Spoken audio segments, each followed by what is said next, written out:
According to the Department of Health through New York State, at least one child dies from choking on food every 5 days in the United States. And more than 10,000 children are taken to a hospital emergency room each year for food choking injuries. So are choking incidents and deaths preventable? Yes, they are preventable. The Heimlich maneuver has been valuable in saving lives and can be administered by anyone. It is up to each of us to be educated on toys, household items, and foods that can all be choking hazards. Choking is the fourth leading cause of unintentional death in children under the age of 5. The most common cause of choking for children is food.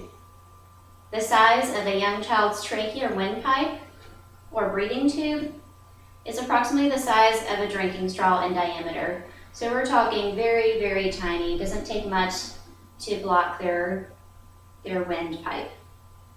There are preventions and precautions to take with children and with senior citizens. First, never leave a child unattended when they're eating. They need to be sitting upright and monitored. They must have teeth if they're going to eat food, and an appropriate number of teeth, at least 4 on the top and 4 on the bottom. And they need to have the ability to chew and to swallow foods appropriately. Usually children are about 6 months before they're even sitting up, and they're about 6 months before they're getting their first teeth in. So we're looking at a child being at least a year old or about a year and a half before they should start taking in any kinds of foods that would even cause a choking hazard. Thirdly, children should be allowed to take their time when they eat. Not fun when you're a mom in a hurry or a dad in a hurry and you want them to get done with their food. Make sure they have liquids readily available. That way if they are having a problem, they can take a liquid and help their food to go down easily. You should cut hot dogs lengthwise and widthwise. This is one of the number one causes of choking for children, is that they are allowed to take the hot dog whole and eat it, and they will easily get choked because the size of a hot dog can easily plug their windpipe, causing them to choke to death. Their foods should be cut into small pieces, and you should steam your vegetables to the point where they can chew them easily, and it should be of a soft texture. Some more foods that are easily,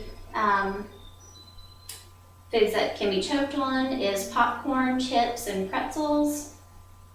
Snack foods, hard and sticky candy like lollipops, cough drops, gum, marshmallows, caramels, and jelly beans. Dried fruits, seeds, sunflower seeds, and all other types of nuts. And peanut butter. Peanut butter is very sticky, so if you're giving them a spoonful of peanut butter, they're likely going to get choked on that. And then ice cubes and cubes of cheese. Lastly, there's a list of household items and toys that are choking hazards. These include latex balloons, coins, marbles, small balls, crayons, erasers, rings, earrings, screws, medicine syringes, for instance with a grandma or grandpa that's a diabetic, button-type batteries, pen or marker caps, toys with small parts, tiny figures, small stones, safety pins, staples, and holiday decorations including tinsel or ornaments and lights.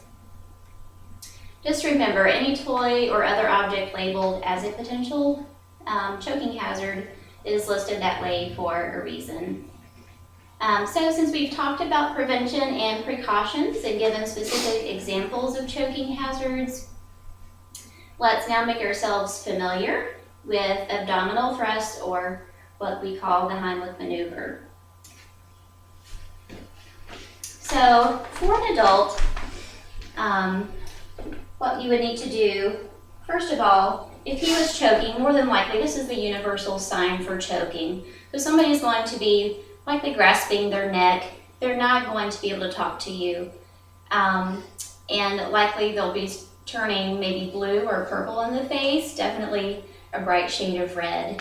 So if that were the case, you would come up and say, Sir, are you okay? Are you okay? And if he's not talking to me, at that point, I'm going to come behind him. If he's in a chair or in the standing position, put my hand like this, right above the navel, under the breastplate, and I'm going to give thrust upwards and inwards until that item dislodges.